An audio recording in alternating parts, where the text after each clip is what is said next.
Hello dear student, welcome back to my channel. It's me Poonam असवार।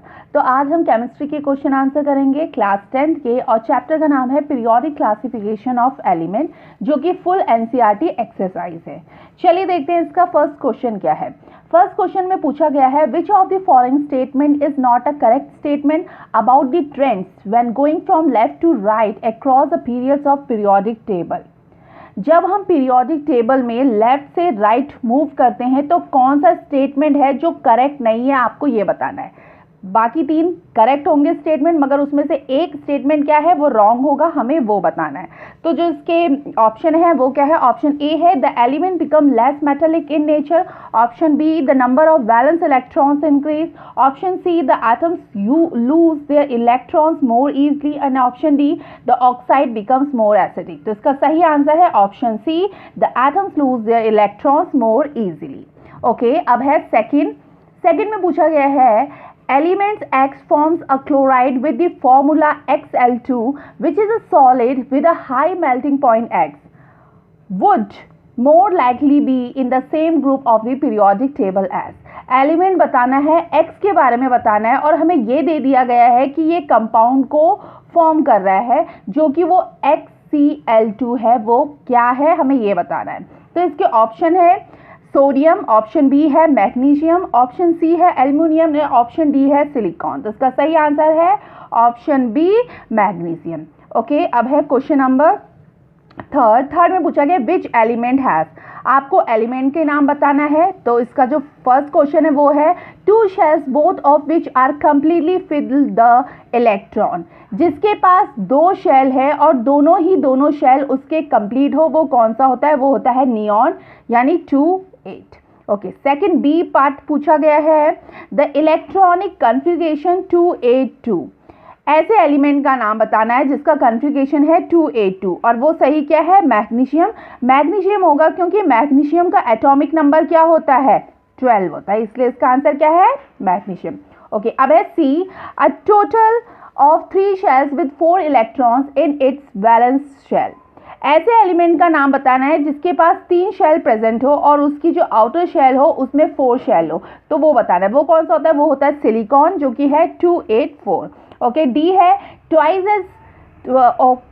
Okay sorry, ये जो D question है इसको ना रिपीट कर दिया गया है, डी और ई को, दोनों को एक जैसा सेम। जो डी क्वेश्चन है वो क्वेश्चन है a total of 2 shells with 3 electron it is valence shell. मैं रिपीट कर रही हूँ क्वेश्चन, ये वाला क्वेश्चन रॉन्ग है, आप इसको करेक्ट कर लेना। ये क्वेश्चन नहीं है, क्वेश्चन है जो मैं बोल रही हूँ, a total of 2 shells with 3 electron it it's valence shell. तो इसका क्या आंसर है, इसका मतलब है जिसके पास 2 शेल हो और उसकी जो सेकेंड शेल हो उसके 3 इलेक्ट्रॉन्स हो, तो उसका आंसर है बोरॉन, यानी 2 और 3। तो इसको प्लीज सही कर लीजिएगा। अब है इसका ई क्वेश्चन में क्या पूछा गया है। ई क्वेश्चन में पूछा गया है twice as many electron in its second shell as in its first shell. ऐसे एलिमेंट का नाम बताना है जिसकी जो सेकेंड शेल हो उसमें जस्ट डबल इलेक्ट्रॉन प्रेजेंट हो और उसकी फर्स्ट शेल से।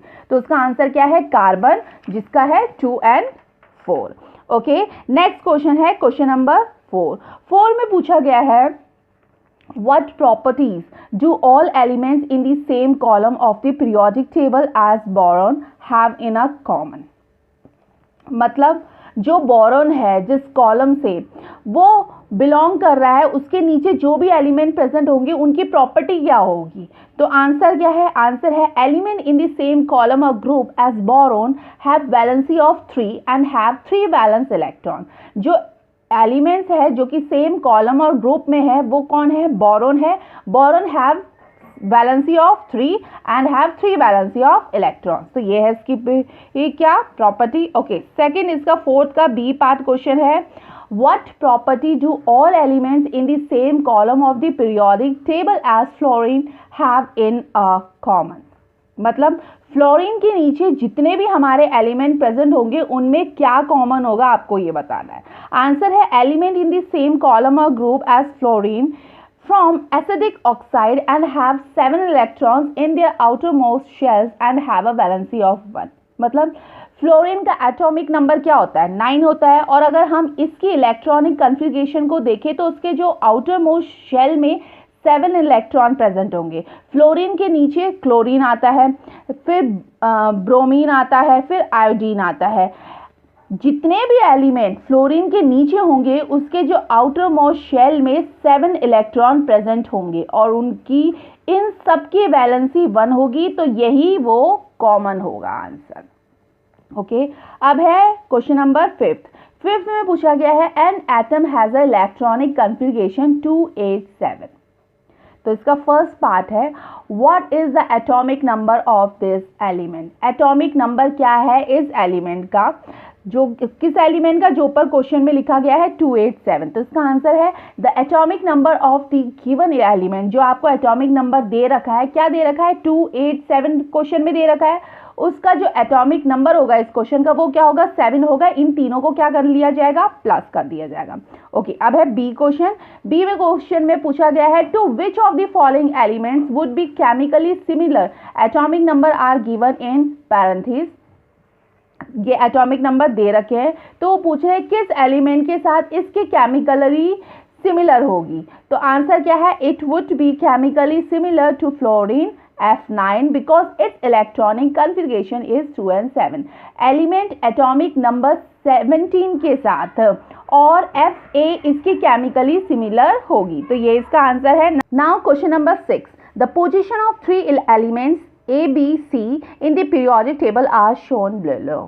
यानी नीचे आपको पीरियोडिक टेबल दे रखा हो गया जिसमें जो एलिमेंट है वो एलिमेंट क्या है, ए, बी एंड सी है। तो इसका जो फर्स्ट क्वेश्चन है वो पूछा गया है state whether A is a metal और नॉन मेटल। ए मेटल है या नॉन मेटल है, आपको ये बताना है। तो इसका आंसर क्या है, since the valency of group 17 element is 1 and all this element except electron, thus A is a non metal. तो जो ए इसमें जो मेटल बता रखा है कि ए मेटल है या नॉन मेटल है वो क्या है, इसका आंसर क्या है कि ए क्या है, ए नॉन मेटल है क्योंकि उसकी जो वैलेंसी ऑफ ग्रुप क्या है वो है 17। ओके, अब इसी का बी क्वेश्चन पूछा गया है, उसमें पूछा गया है state whether C is more reactive और लेस रिएक्टिव देन ए। एलिमेंट जो इसमें पूछा गया है कि एलिमेंट जो सी है ज़्यादा रिएक्टिव है या लेस रिएक्टिव है ए से, आपको ये बताना है। तो आंसर क्या है, C is less reactive than A because we move down in a group the reactivity of non metal increase. वो कह रहा है कि सी लेस रिएक्टिव है ए से बिकॉज हम मूव डाउन हो रहे हैं, मतलब ए टॉप में है और सी नीचे है, तो इसका मतलब होगा कि ए ज़्यादा रिएक्टिव है। और तो इसका आंसर क्या होगा कि एलिमेंट क्या है, सी लेस रिएक्टिव है। तो कैसे देखेंगे, इधर देखिए, ये जो हमें पीरियोडिक टेबल दे रखा है, इस पीरियोडिक टेबल में क्या है, इस पीरियोडिक टेबल में जो ग्रुप 17 है, ग्रुप 17 में ए है यहाँ पर, और यहाँ पे क्या आएगा, यहाँ पे सी आएगा। सॉरी, यहाँ पे सी टाइप नहीं हुआ है तो आप सी कर लेना। तो यहाँ पे सी आएगा, तो ये क्या हो रहा है, ये नीचे को डिक्रीज हो रहा है। तो जब वो नीचे को डिक्रीज होगा तो सी क्या होगा, ए से लेस रिएक्टिव होगा। तो ये था इसका आंसर। ओके, अब बढ़ते हैं हम नेक्स्ट क्वेश्चन में। नेक्स्ट क्वेश्चन में वो है विल सी बी लार्जर और smaller in size than B. C का साइज बी से बड़ा होगा या छोटा होगा, आपको ये बताना है। तो आंसर है C is smaller in size than B because B and C both are related to same period and the size decrease has one moves from left to right a period। तो क्या है इसका मतलब, इसका मतलब है कि C स्मॉल साइज होगा B से। क्यों, क्योंकि जब हम लेफ्ट टू राइट मूव कर रहे हैं तो क्या हो रहा है, डिक्रीज हो रहा है, इसीलिए वो क्या होगा, C क्या होगा, स्मॉलर होगा, किससे, B से। फिर से देखिए पीरियोडिक टेबल, पीरियोडिक टेबल में मैंने क्या बताया था कि यहाँ पे क्या है, यहाँ पे C है जो कि टाइप नहीं हुआ है। तो उन्होंने पूछा है, क्या पूछा उन्होंने पूछा है कि C का साइज B से बड़ा होगा या छोटा होगा, आपको ये बताना है। और आंसर क्या है कि आंसर ये है कि C स्मॉल साइज होगा B से। क्यों होगा, क्योंकि वो क्या कर रहा है, लेफ्ट टू राइट मूव कर रहा है। लेफ्ट टू राइट जब वो मूव कर रहा होगा तो वो क्या होता है, वो डिक्रीज होता है। तो इसीलिए क्या हो गया, इसीलिए जो C है वो क्या है, स्मॉलर साइज है। ओके, अब नेक्स्ट क्वेश्चन में चलते हैं। नेक्स्ट क्वेश्चन है which type of ion cation and anion will be formed by element A. Element A किस प्रकार के आयरन, कैटाइन और एनाइन से बना है, आपको ये बताना है। तो इसका आंसर क्या है? A will from anion because it's a non metal. A will from anion है, क्यों है? क्योंकि वो क्या है? नॉन मेटल है। ओके, अब है क्वेश्चन नंबर 7 में पूछा गया है nitrogen atomic number 7 and phosphorus atomic number 15 belong to group 15 of the periodic table. Write the electronic configuration of these two elements. Which of these will be more electronegative? Why? तो question में पहले ये पूछा गया है कि सबसे पहले नाइट्रोजन एंड फॉस्फोरस की इलेक्ट्रॉनिक कॉन्फ़िगरेशन लिखनी है और ये बताना है कि इन दोनों में से नाइट्रोजन या फॉस्फोरस में से कौन सा इलेक्ट्रोनेगेटिविटी होगा और अगर है तो वो क्यों होगा, आपको रीजन भी देना है व्हाई। इलेक्ट्रॉनिक कॉन्फ़िगरेशन को देखते हैं। अब है नाइट्रोजन का एटॉमिक नंबर क्या है? नाइट्रोजन का एटॉमिक नंबर है 7 और जो नाइट्रोजन का एटॉमिक 7 है तो इसके के शेल में कितने इलेक्ट्रॉन है? 2। एल शेल में कितने इलेक्ट्रॉन है? 5। फॉस्फोरस में कितना एटॉमिक नंबर है? 15। उसके के शेल में 2 इलेक्ट्रॉन है, एल शेल में 8 इलेक्ट्रॉन है और एम शेल में कितने इलेक्ट्रॉन है? 5 इलेक्ट्रॉन है। ये है 5 इलेक्ट्रॉन। अब और अगर हम इसकी सेकंड पार्ट जो कि क्वेश्चन में की बात करें, सेकंड पार्ट का जो क्वेश्चन है कि नाइट्रोजन और फॉस्फोरस में कौन सा ज़्यादा इलेक्ट्रोनेगेटिविटी होगा, तो हम क्या करेंगे? तो अब हम देखते हैं ज़रा। तो हम इसके नीचे पार्ट में जाते हैं। क्या है? नाइट्रोजन को देखो, नाइट्रोजन का है, नाइट्रोजन सबसे ऊपर है और फॉस्फोरस क्या है? फॉस्फोरस नीचे है। तो फॉस्फोरस लेस है, क्यों? जब हम टॉप से बॉटम की तरफ जाते हैं, टॉप से बॉटम की तरफ जाते हैं तो इलेक्ट्रॉन क्या होते हैं? इलेक्ट्रॉन डिक्रीज होते हैं। अब ये देखो, ये नाइट्रोजन है, ये फॉस्फोरस है। नाइट्रोजन ऊपर है और फॉस्फोरस नीचे है, तो फॉस्फोरस नीचे है तो यानी फॉस्फोरस इलेक्ट्रोनेगेटिविटी होगा। और वो क्यों होगा? क्वेश्चन में ये भी पूछा है, रीजन भी देना है। क्यों? क्योंकि टॉप से बॉटम की तरफ जब हम आते हैं तब जो एटम होता है उसमें एक शेल इंक्रीज होता है और जिसकी वजह से उसका साइज इंक्रीज होता है और जब साइज इंक्रीज होता है तो इलेक्ट्रोनेगेटिविटी डिक्रीज हो जाती है। इसीलिए फॉस्फोरस क्या है? लेस रिएक्टिव है। ओके, अब चलिए देखते हैं इसका क्वेश्चन नंबर 8 में पूछा गया है how does the electronic configuration of an atom relate to its position in the modern periodic table. किस तरीके से मॉडर्न पीरियोडिक टेबल में इलेक्ट्रॉनिक कॉन्फ़िगरेशन की हेल्प से एटम की पोजीशन को रिलेट कर सकते हैं, आपको ये बताना है। आंसर है the number of electrons present in the outermost shells valence E decide an atom position in the modern periodic table. जो भी हमारा इलेक्ट्रॉन होगा उसके आउटर मोस्ट शेल में जितने भी इलेक्ट्रॉन प्रेजेंट होंगे वही उसकी पोजीशन को डिसाइड करेगा। ओके, अब है क्वेश्चन नंबर 9 में पूछा गया है in the modern periodic table calcium atomic number 20 is surrounded by element with the atomic number 12, 19, 21 and 13. Which of these have physical and chemical properties resembling calcium. Calcium दे रखा है जिसका एटॉमिक नंबर क्या है? 20 है और 4 एलिमेंट और दे रखे हैं जिनका एटॉमिक नंबर क्या है? 12, 19, 21 एंड 38. इन चारों में से कौन सा एक एलिमेंट होगा जिसके केमिकल और फिजिकल प्रॉपर्टीज कैल्शियम जैसी होगी, आपको ये बताना है। तो हम फिर से यही देखते हैं क्या है इलेक्ट्रॉनिक कॉन्फ़िगरेशन। तो जो इलेक्ट्रॉनिक कॉन्फ़िगरेशन हम देखते हैं, सबसे पहले हम कैल्शियम की इलेक्ट्रॉनिक कॉन्फ़िगरेशन लिखेंगे और कैल्शियम का एटॉमिक नंबर क्या है? कैल्शियम का एटॉमिक नंबर है 20। कैल्शियम का एटॉमिक नंबर क्या है? 20। ये है कैल्शियम का एटॉमिक नंबर 20। उसके के शेल में कितने एलिमेंट है? 2। एल शेल में कितने एलिमेंट है? 8। एम शेल में कितने एलिमेंट है? 8 और एन शेल में कितने एलिमेंट है? 2। तो ये था इसका एलिमेंट। अब जब ये सारी बात हो गई तो इसके आउटर मोस्ट शेल में कितने हैं? 2 इलेक्ट्रॉन प्रेजेंट है।